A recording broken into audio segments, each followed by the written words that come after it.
Do we know even less about the deal that Putin and Prigozhin struck in his march towards Moscow? And how is Ukraine taking advantage of the chaos? I'm Paul, U.S. Army combat veteran. It's June 26th, 2023. This is your daily Ukraine update. Let's get right into it.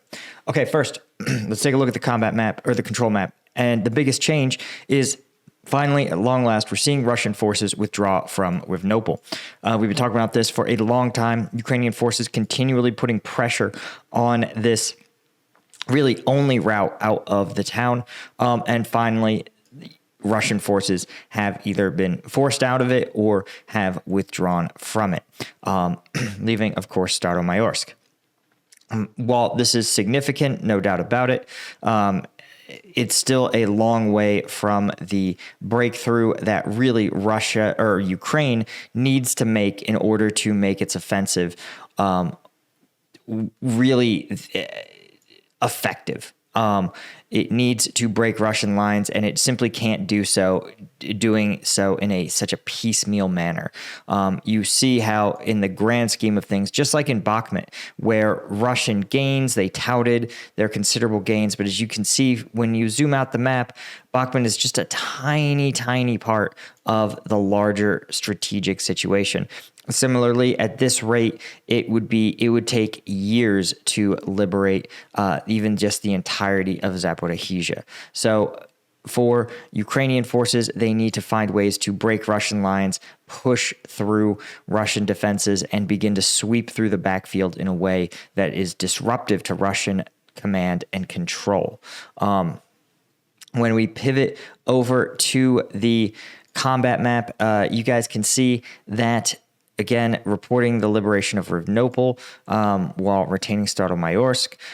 You also, of course, have some evidence of continued Russian offensive operations, especially focused around the Bakhmut region and on a limited basis. Again, probably this attack was probably covering an attack to cover a Russian withdrawal from Rivnopol.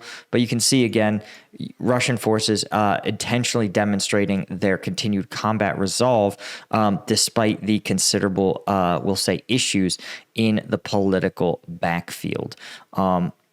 So very interesting stuff. Now, before I talk too much about the Prigozhin situation, I did want to mention that you guys, if you're curious, certainly we've seen a lot of, we'll say, clickbait and tough to believe and follow headlines in the news lately. So I wanted to create a newsletter that isn't clickbait, is just what you need to know about the national security space. So I created the Strategic Sitrep. You can sign up for free at thestrategicsitrep.com. The link is right up here, as well as a pinned comment. But you can see this today's newsletter, right? We talk about the changing political dynamics between Zelensky and Biden. Of course, the escalation of Wagner Group's conflict with Russia, and then its sudden pivot.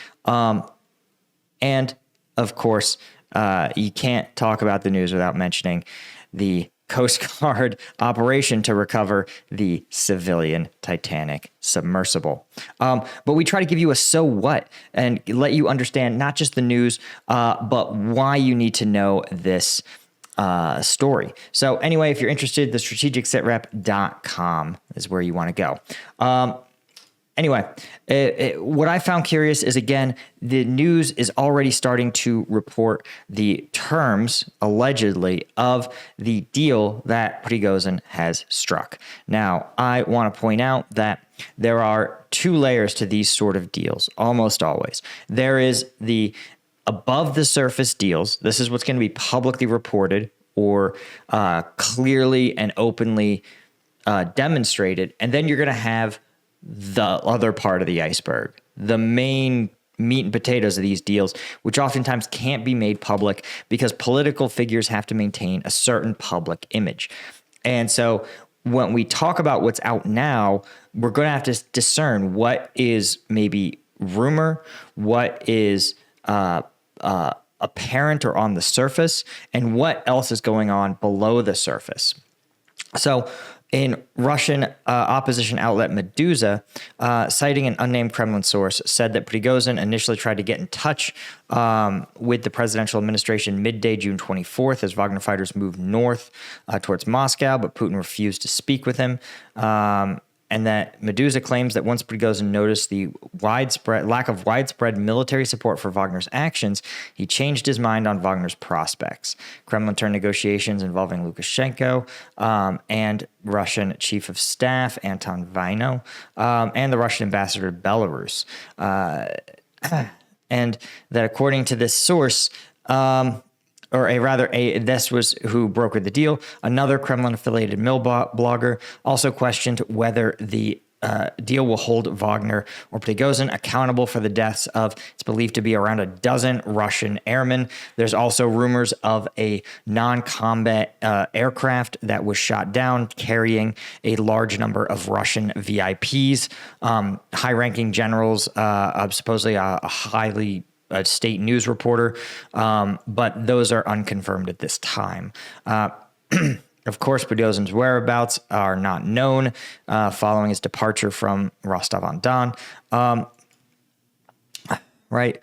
And that Prigozhin supposedly sends his regards and will answer all questions when he's back on normal communication.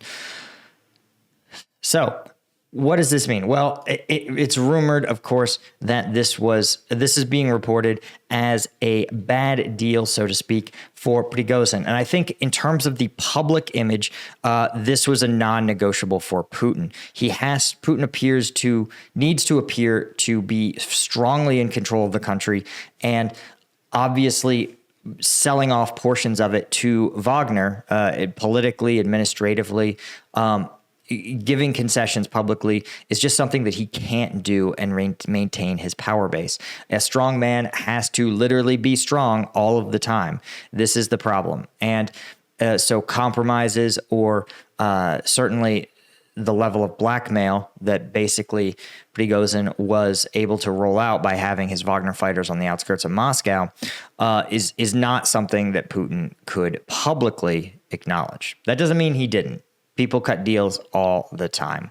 Now, this is why I wanted to talk. I've talked about at some length the what I believe is the likely deal that Prigozhin was offered, and I maintain that this is basically confirming my theory that the key members of the Russian Ministry of Defense and Interior Ministry are going to be slowly cycled out and replaced with Wagner loyalists. That will effectively give Prigozhin authority over the Russian MOD, the Russian FSB, and other key members of the security state apparatus. And if you believe, as U.S. intelligence seems to, and many media outlets, that Putin is a fairly ill man, that he may have a limited role in actually governing the country. So being able to take over these key roles may, in effect, be taking over the country, sort of slow walking a coup. Now, this is from a PMC musicians telegram, a Wagner telegram.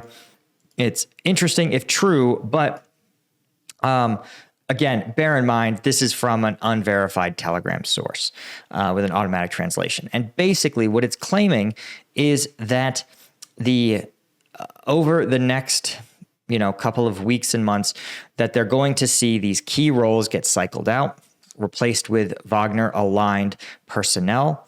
Wagner will be integrated into the Russian Defense Ministry, but in a way that preserves their independence at a fairly high level, and that there will be new, highly authoritative positions created in order to grant Wagner-aligned forces greater control over key state aspects, right? This minister of industry or minister of defense industry.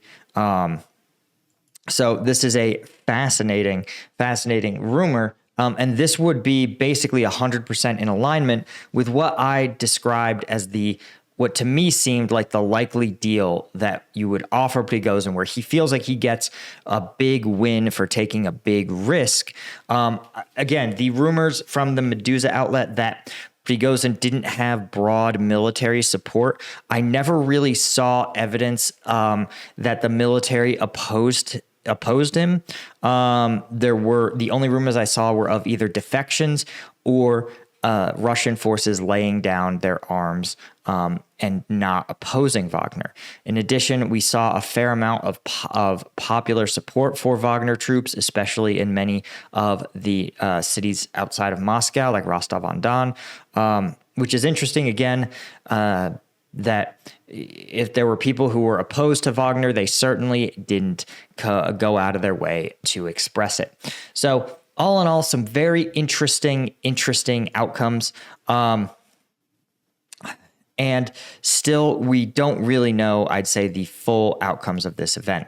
Anyway, guys, thank you so much for joining me. Thanks, as always, to the members of combatvetnews.com, especially our colonel tier members and all of our lieutenant tier members and all the members on there who are supporting the channel, keeping me independent. Thank you guys so much, and I will see you all in the next one.